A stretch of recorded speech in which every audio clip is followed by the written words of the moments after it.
अवांखे दादू मां अपडेट कंदा हलूं। मेरा बाप चांडियो जे टिन घर भातियुनि जे क़त्ल केस जी मॉडल क्रिमिनल कोर्ट में ॿुधणी थी आहे। बिल्कुलु नाज़रीन, ख़बर अवां ताईं पहुचाई पिया। दादू मां जिथे उमेर बाप चांडियो जे टिन घर भातियुनि जे क़त्ल केस जी मॉडल क्रिमिनल कोर्ट में ॿुधणी थी आहे। उमेर बाप जे वकील जो चवणु आहे त 3 सालनि खां केस हलणु नथो ॾिनो वञे। मुख़ालिफ़ अदालती कमरे में सेल्फियूं कढाइण में मसरूफ़ आहिनि।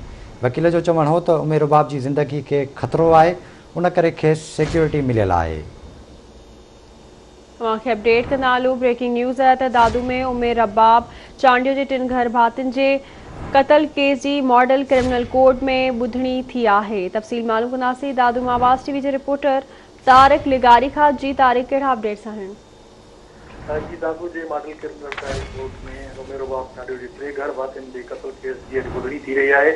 ॿुधणी दौरान ॿिन्ही धुरनि जे वकीलनि पारां सिक्योरिटियुनि बाबति पिणु दलील ॾिना विया आहिनि। अदालत में उमेर बाप चांडियो जे वकील चयो त सरदार चांडियो ऐं ॿिया जवाबदार जेके आहिनि उहे 6 माण्हू वठी अदालत में अचनि था ऐं खेसि जेको आहे सो हिरास कयो पियो वञे।